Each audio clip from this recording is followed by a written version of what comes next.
A SEAT faz 75 anos e o melhor presente está guardado para ti. Oferecemos a carta de condução categoria B na compra de qualquer modelo SEAT. Junta-te à nossa celebração e agarra o teu presente com as duas mãos. Bem-vindo à SEAT.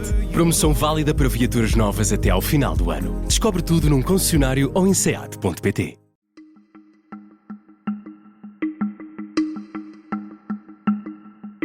Esta é a história do dia da Rádio Observador.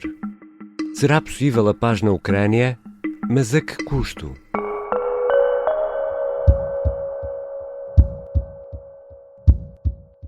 I believe we had a very productive meeting. There were many points that we agreed on, most of them I would say, a couple of big ones that we haven't quite gotten there, but we've made some headway. So there's no deal until there's a deal.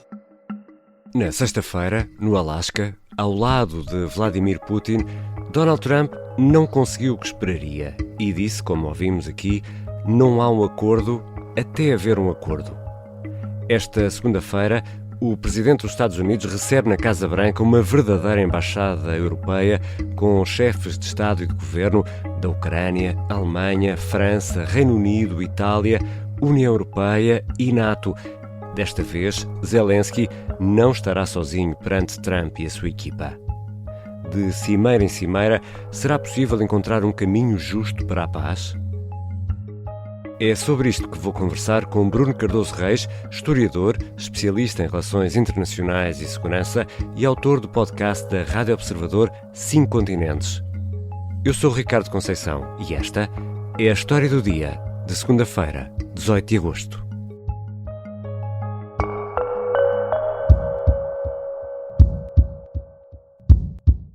Bem-vindo, Bruno. Obrigado.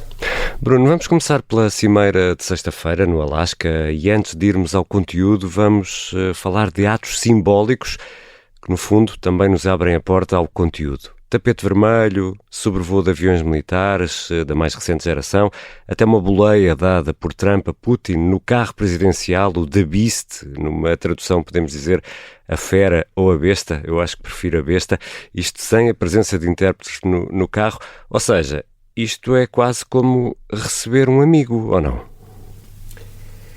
Bem, é assim, eu aí gosto sempre de, enfim, não ir tanto pelos meus gostos ou desgostos pessoais, mas procurar um bocadinho aqui o histórico, não é? E, portanto, o que nós sabemos houve 26 cimeiras entre os Estados Unidos e a União Soviética entre 1943, começaram em Teherão com o presidente Roosevelt e Stalin até 91, até ao fim da União Soviética. E depois, praticamente tantas, 24, agora 25, entre os Estados Unidos e a Rússia, desde o fim da União Soviética, a partir de 91, portanto até num período mais curto houve praticamente tantas cimeiras.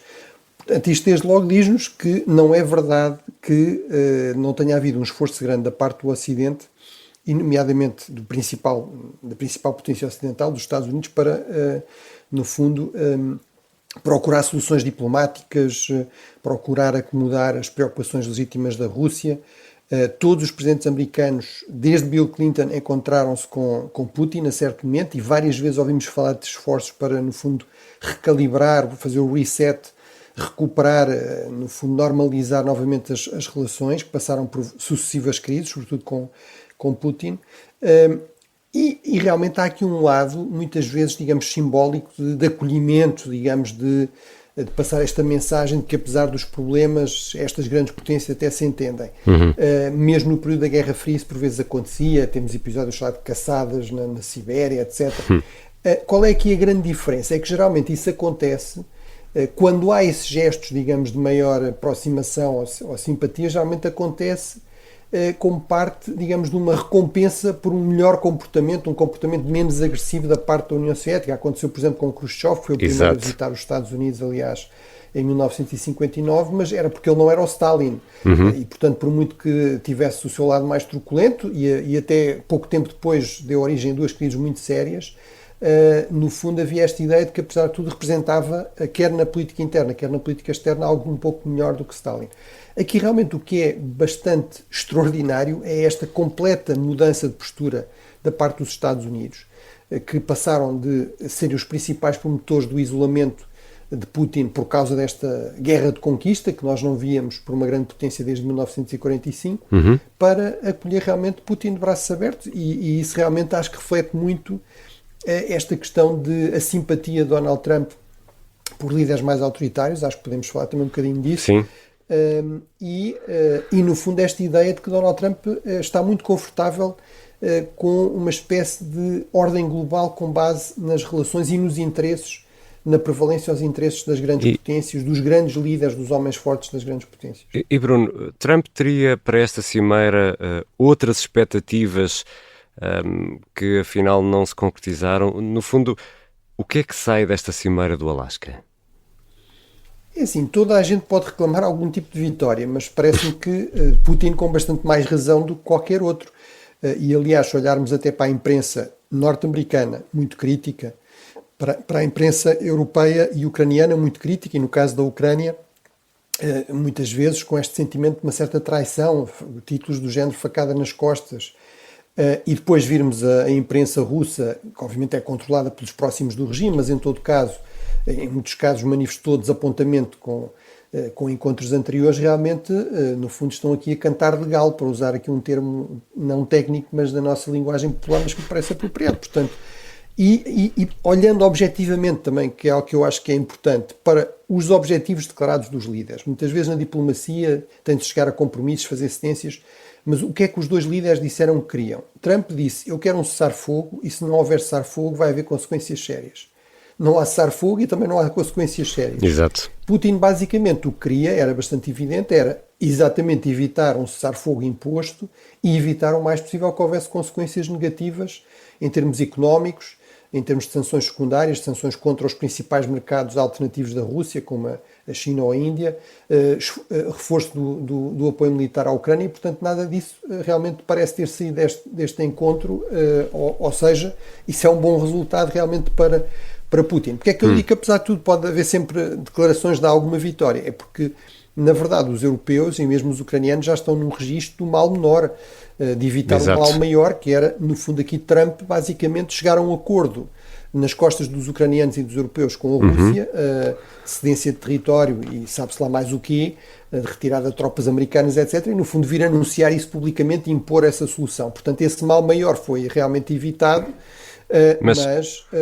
mas claramente Putin saiu aqui numa situação mais vantajosa e Trump não conseguiu grandes ganhos, para além de coisas que para ele muitas vezes parecem ser mais relevantes do que estas questões de política externa, objetivos declarados de política externa, que é, no fundo, tudo o que seja elogiar Donald Trump, dar-lhe razão nas suas obsessões, muitas vezes até de política interna, que não tem nada a ver com política externa, e realmente aí Putin fez isso, inclusive disse que não haveria guerra se Trump fosse presidente. Que é para acreditar isso. Que é algo que Trump também está sempre a dizer, mas Bruno, ainda quero voltar a este tema no final da conversa, só aqui para perceber já este ponto. Nesta altura, é impensável ter um acordo de paz sem admitir a hipótese de cedência territorial à Rússia. Bem, a questão é que paz e até que ponto ela será durável, mas realmente parece bastante evidente que Putin não cedeu em nada, portanto, contrariando esta tese de Donald Trump, que com ele lá as relações com Putin são sempre muito melhores e que ele se porta muito melhor, realmente os dados não apontam nesse sentido. Ele não mudou de todo os seus objetivos, continua a insistir nas chamadas raízes do conflito, que para ele são coisas como o alargamento da NATO, a presença de tropas dos aliados em países da NATO para os defender da Rússia, porque se sentem ameaçados com esta Rússia cada vez mais agressiva. Portanto, vão até muito para além da Ucrânia, a questão de qual é o regime, qual é o governo que está na Ucrânia, que tipo de política externa é que a Ucrânia pode seguir. No fundo, não é só uma questão de território, é uma questão de não reconhecer uma verdadeira independência à Ucrânia. E, portanto, desse ponto de vista, parece evidente que realmente a Rússia não vai aceitar, pelo menos no contexto atual, sem muito mais pressão económica e militar, não se vê nenhuma razão, inclusive lógica, para Putin ceder naquilo que nunca cedeu até aqui. E, portanto, desse ponto de vista, pode-se dizer que sim. Aqui o grande risco é que isso seja, no fundo, dar tempo à Rússia para se rearmar, reequipar, recrutar mais soldados para voltar a atacar a Ucrânia, ou outros países vulneráveis nas suas fronteiras, e inclusive com implicações também grandes para a ordem internacional. E só para resumirmos aqui esta primeira parte da conversa, Bruno, quem é que sai realmente vencedor desta cimeira do Alasca? Bem, como eu dizia, parece-me que é essencialmente Putin, ou seja, no fundo os outros podem dizer que podia ter sido pior, mas realmente parece-me que é evidente que entre os dois presidentes, e aqui no fundo isto é uma aposta, uma cimeira sempre uma aposta na diplomacia, uma diplomacia mais pessoal, no caso de Donald Trump ainda por cima, muitas vezes rejeitando qualquer preparação prévia, que é geralmente como se fazem estas coisas, portanto ainda mais responsabilidades pessoais assume, e, portanto é bastante evidente que o seu charme pessoal não foi suficiente para levar Putin a mudar de ideias. E acaba por ser, a impressão que temos mais uma vez, e também é costume nestes encontros com Donald Trump, é que ele acaba um pouco a repetir alguns dos pontos do seu, digamos, do seu interlocutor, alguns dos argumentos habituais do seu interlocutor, neste caso esta ideia também de que não valia a pena ir para um cessar-fogo, valia mais avançar logo para um acordo de paz mais ambicioso. Já regressamos à conversa com Bruno Cardoso Reis, historiador e autor do podcast da Rádio Observador, 5 continentes. E a Europa fica à margem desta solução?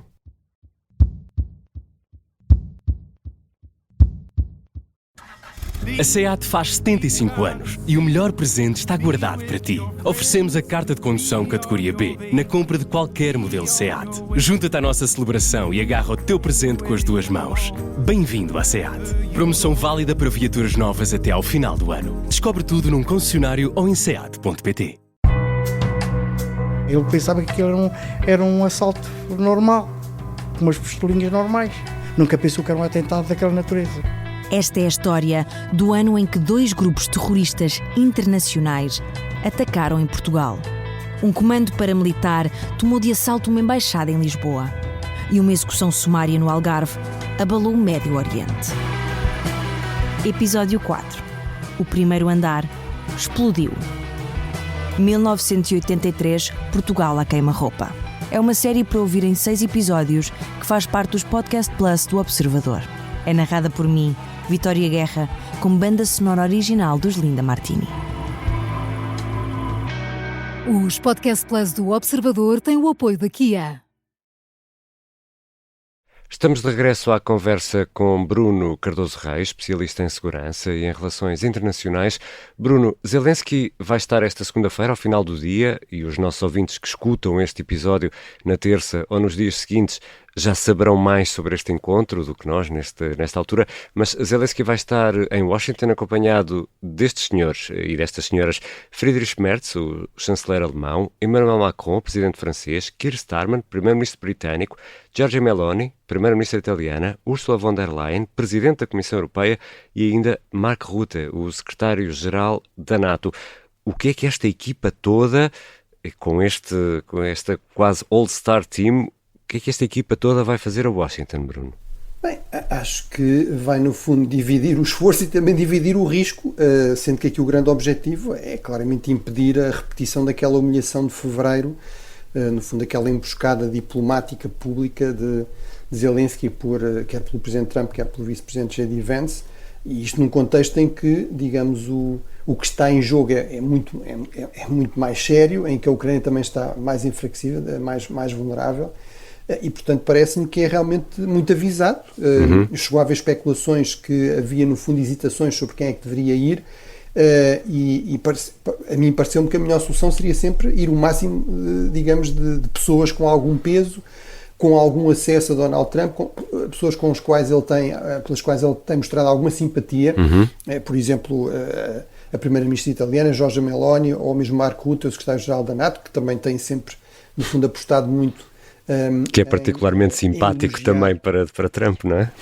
Exatamente, em apostar nestes elogios até às vezes excessivos e exagerados, e depois os pesos pesados, ou seja, no fundo as 3 grandes potências, sobretudo em termos militares e económicos, a Alemanha, a França e a Grã-Bretanha, e realmente Trump é sensível a essas questões do poder, Mas no final do dia, Bruno, a Europa vai contar aqui para alguma coisa ou não? Eu penso que não é exagerado dizer que não conta para nada. Acho que a Europa está aqui, no fundo, numa posição de alguma fraqueza, que resulta de 2 fatores principais. Um é a enorme dependência da garantia de segurança norte-americana, no fundo da defesa americana, por causa de uma aposta em investimentos do que os Estados Unidos nesta dimensão crucial do poder, que é a dimensão militar. Durante muitos anos havia muita gente na Europa a defender que a Europa devia ser uma potência civil, como se isso alguma vez tivesse existido na história, uma potência apenas económica e civil e não militar.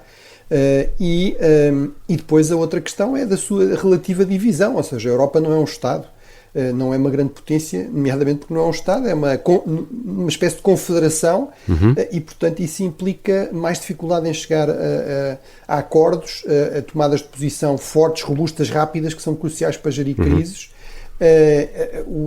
Digamos, o slogan oficial da União Europeia é pluribus uno, como do Benfica, não é? Portanto, a unidade na diversidade, mas, todos por um, mas não é? podia ser festina lente, não é? Que é devagar se vai ao longe, e isso às vezes, sobretudo nas dimensões militares de defesa, é muito complicado. Agora, porque é que eu digo, só para terminar, que apesar de tudo tem aqui algum peso? Apesar de tudo, a Europa é muito importante economicamente, quer para os Estados Unidos, quer para a Rússia, que quer acabar com as sanções europeias, ao contrário do que diz oficialmente, publicamente, é bastante evidente que tem um custo enorme para a economia russa. Está a armar a Ucrânia, neste momento é o principal fornecimento de armamento e de financiamento à Ucrânia, o que é crucial também para garantir o esforço de guerra. Portanto, a Europa não está aqui completamente desprovida, digamos, de trunfos, desde que consiga manter uma certa frente unida. Felizmente há sinais disso. Portanto, vamos ver se isso se confirma, se realmente a Europa consegue manter aqui alguma influência. Agora, realmente não tem o peso que tem os Estados Unidos ou que tem a Rússia, por razões diferentes. Os Estados Unidos, a maior economia, a maior potência militar do mundo, e um Estado federal, não é? Federado forte, e a Rússia, obviamente, aqui a principal beligerante, a invasora da Ucrânia. Mas do ponto de vista ucraniano e perante um cenário sem alternativa à cedência de território, faz diferença, Bruno, como cede esse território, se formalmente, se de facto isso pode ser relevante aqui na negociação e, no fundo, para salvar a face de quem está a negociar? Sim, é muito relevante. Realmente a Ucrânia não tem neste momento boas opções.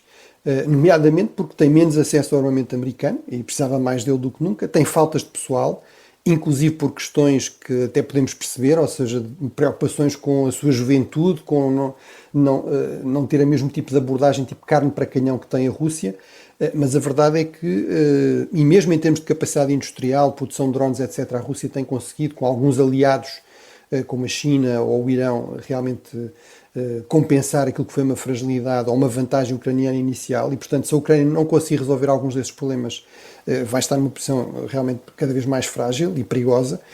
Agora, o problema aqui é ceder formalmente, desde logo coloca um problema constitucional e político ao presidente ucraniano. Ele não pode fazer isso à luz da Constituição, isso teria de ser alterado. E também coloca um problema em termos de estratégia futura, ou seja, no fundo seria a Ucrânia aceitar que nunca iria tentar recuperar novamente esses territórios.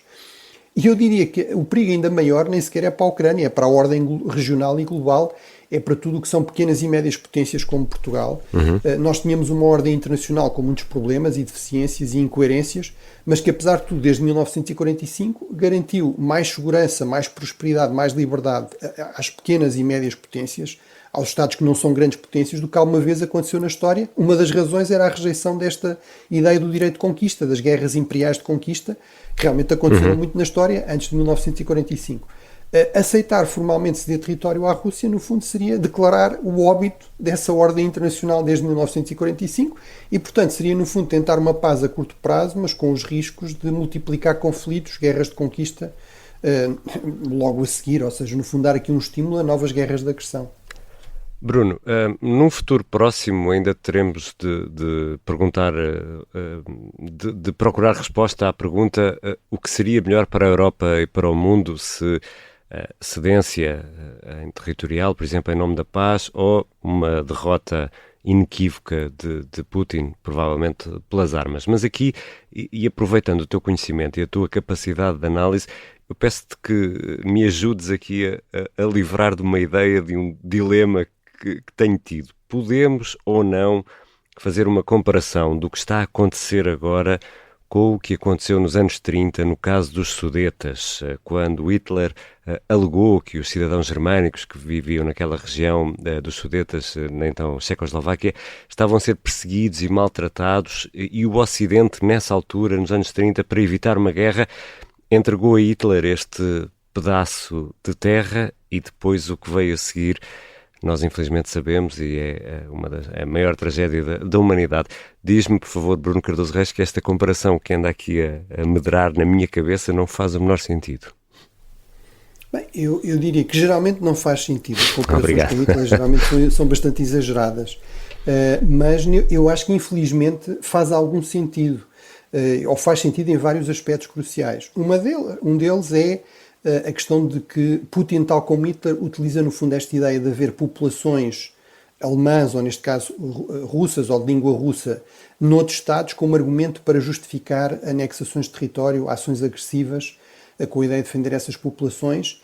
Mas nós sabemos muito bem que, no caso de Hitler, as suas ambições iam muito para além disso. No fundo, ele queria reconstituir pela força uma enorme área de dominação alemã e, portanto, no fundo, todas as cedências que foram feitas com essa lógica não serviram.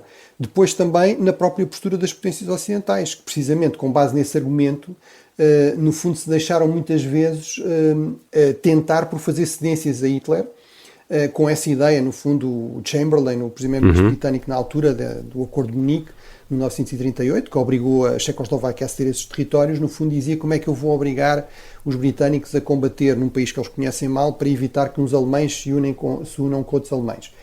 Realmente o problema aí foi que isso incentivou Hitler a achar que as potências ocidentais iriam sempre ceder, que as guerras de agressão, que esta postura agressiva iria sempre compensar e, portanto, levou a escalar ainda mais o seu nível de ambição e, portanto, eu acho que esse risco, não podemos ter certezas, mas que esse risco em relação ao Putin realmente existe. Eu recordo, por exemplo, ele quando anexou a Crimeia em 2014, garantiu publicamente que não tinha mais ambições territoriais em relação a nenhuma parte da Ucrânia. E sabemos o que é que aconteceu a seguir. Recordo que ele garantiu, enfim, literalmente, dias, horas antes da invasão russa da Ucrânia, em grande escala, em fevereiro de 2022, que isso não ia acontecer.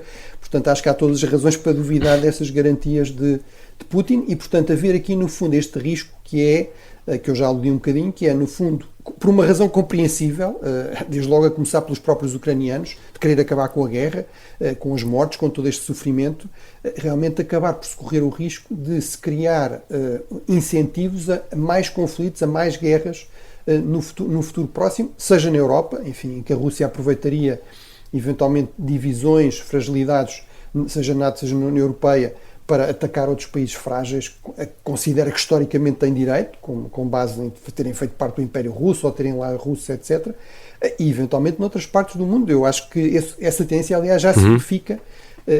Podemos dizer que é um facto que desde 2016, continuadamente, o número de conflitos armados tem continuado a aumentar e alguns deles são conflitos territoriais antigos que agora voltaram a reacender-se, por exemplo, entre o Ruanda e o Congo, entre a Tailândia e o Camboja, enfim, cada vez mais uma China também muito agressiva em relação aos seus vizinhos, e do meu ponto de vista isso não é separável desta percepção de que, nomeadamente em relação a uma potência tão central no sistema global como os Estados Unidos, essas questões, pelo menos com Donald Trump, não são muito relevantes, ou pelo contrário até, temos muitas vezes a impressão que Donald Trump gostaria de realmente um sistema em que as grandes potências estão, e os líderes das grandes potências estão livres para fazer o que entenderem, independentemente das leis, sejam internas, sejam internacionais.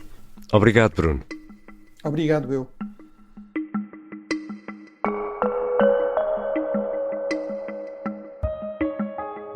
Bruno Cardoso Reis é historiador, especialista em relações internacionais e segurança e é também autor do podcast da Rádio Observador 5 Continentes. Ficam ainda algumas notas para esta segunda-feira. Termina o prazo para a entrega das candidaturas autárquicas, já faltam menos de 2 meses para as eleições. E devem chegar esta segunda-feira os aviões Fireboss enviados pela Suécia ao abrigo do Mecanismo Europeu de Proteção Civil. Os aparelhos deveriam ter chegado a Portugal este domingo, mas não foi possível. São mais 2 meios aéreos para ajudar no combate aos incêndios. E no futebol, o Gil Vicente recebe o Futebol Clube do Porto às 20h15 em Barcelos, contar para a segunda jornada da Primeira Liga. E estamos em agosto, no que toca a festas e romarias. Este dia 18 marca o fim das festas em honra de Nossa Senhora do Castelo, em Coruche, em pleno Ribatejo. Claro, há touros e à noite há música com uma artista da terra, Beatriz Felizardo, e depois os Los Romeros convidam os Bandidos do Cante, uma mistura muito feliz entre flamenco e canto alentejano. E já agora, sobre a Senhora do Castelo, a origem do culto é medieval e remonta ali aos primeiros anos da nacionalidade. Está ligada ao Conselho de Orém e às batalhas para a expulsão dos mouros. Entre várias lendas e milagres, há uma em que refere o dia em que uma névoa tão espessa surgiu de forma misteriosa que envolveu o castelo. A névoa era tão espessa que o inimigo não encontrou as muralhas e acabou por voltar para trás. Esta foi a história do dia. A sonoplastia é do Pedro Almeida, a música do genérico do João Ribeiro. Eu sou o Ricardo Conceição. Até amanhã e boas férias.